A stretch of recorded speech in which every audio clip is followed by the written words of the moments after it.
Yeah, I said I wouldn't do a shock treatment, which technically I'm not. I'm just going to show you right here just a topic that has been on my mind, and I don't want to wait till the new year. So I just wanted to cover this real quick, and this is just one of many more interesting topics. Instead of, we'll talk obviously about 5G and the radiation and get really deep into that, and I'll be doing that going live on Facebook too.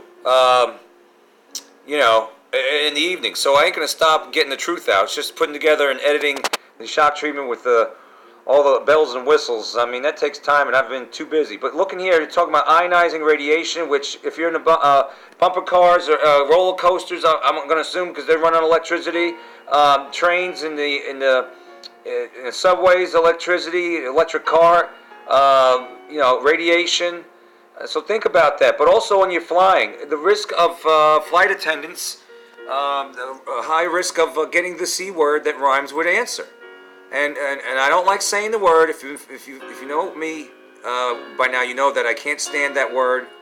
It's a curse word around here. I've lost too many people to that, and heard of too many friends and stuff like that. People who've known at church getting it and dying. So if you're a flight attendant, you might want to take a look and research this stuff. You may have a higher risk of number of the C words, different types of them. A new study has found, and the research has found that women and men on in U.S. cabin crews have higher rates of many different types of the C word compared to with the general population. And this includes breast, that of the cervix, skin, thyroid, uterus, and gastrointestinal system. C word that rhymes with answers, multiple types, including colon, stomach, esophageal, liver, and pancreatic.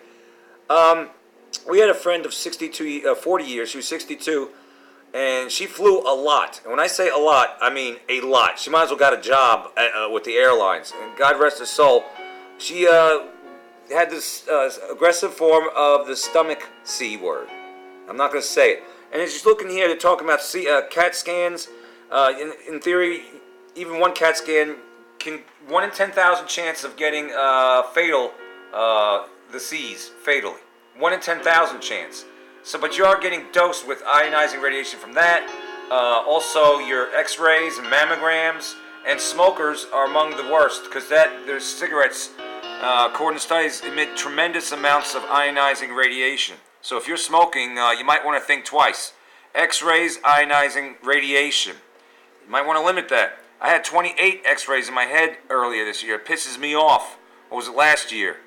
All right, so I'm at war with this stuff because I was at the dentist. Anyway, so basically, when you're flying, radiation right there, folks. If you're smoking, basically, if you're flying, it's a box of radiation. You got the Wi-Fi, right? Don't they have Wi-Fi up there? I haven't flown in a while, but that's what I heard. And then you got the the sun or the sun simulator up there. Or, you got just the higher rates of radiation ionizing because the higher altitude you go, the more intense it is, and you're pretty much out of the protective layer of Earth, out of orbit, or out of that protective layer. And so the studies have shown that from data from more than 5,300 flight attendants from different airlines who completed an online survey as part of this Harvard flight attendant health study. Harvard's so wonderful. There's so much in the health that they're spraying the shit out of us, right? With solar radiation management, they call it. But the analysis looked at the cancer rates, I said that word, God forgive me, in these flight attendants compared to a group of about 2,700 people who had similar income and educational status but were not flight attendants. And the researchers found in female flight attendants the rates of breast Cs were 50% higher and than those women who didn't fly. In addition, melanoma and also even non-melanoma skin Cs include basal cell and squamous cell carcinomas. So you're getting hammered by radiation up there, including the Wi-Fi. And the C rates among male flight attendants were equally as high, 50% higher than the male counterparts who did not fly.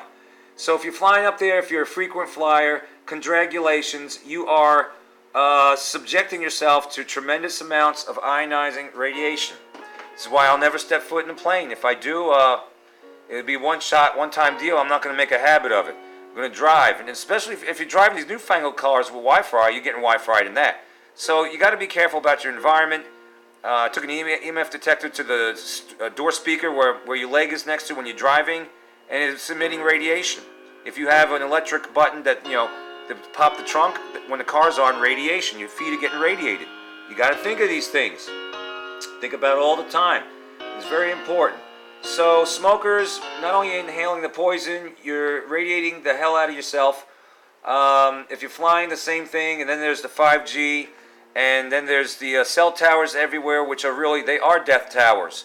And they're putting them all over the place. And they're going to bring in the 5G mini towers, slip them in your neighborhood, and light poles and things of that nature to disguise them. And you'll be none the wiser if you're not keeping an eagle's eye out. You better beware. Are you going to consent to the 5G?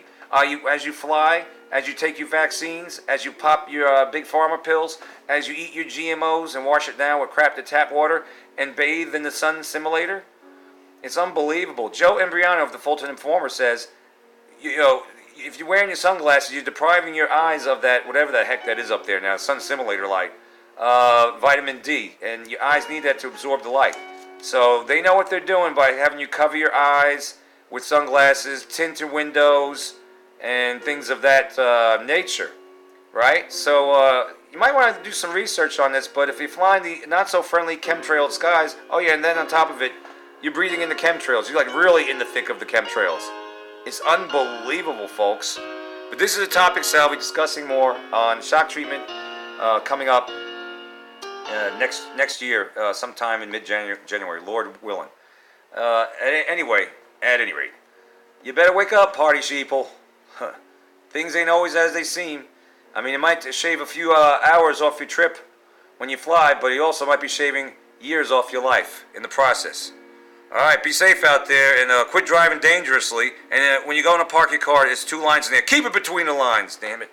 Unbelievable, man. Unbelievable. You won't catch me in one of those freaking radiation boxes. So you got the Wi-Fi, you got the outside radiation more intense, and poison, like if leaking from gas. There's also flame retardants and stuff like that on board, and chemicals that are contributing to the C word also on these death traps, I want to call them. That's what they seem like. It might not happen overnight, but you're running a big risk, and they're dropping off like flies. Get your soul right with Jesus. Time's running out. Your last breath on terra firma is your first one in eternity, whether up or down. And if you don't have Jesus as your Lord and Savior, I hate to hear them say, Jesus say, going down? Wake up and look up.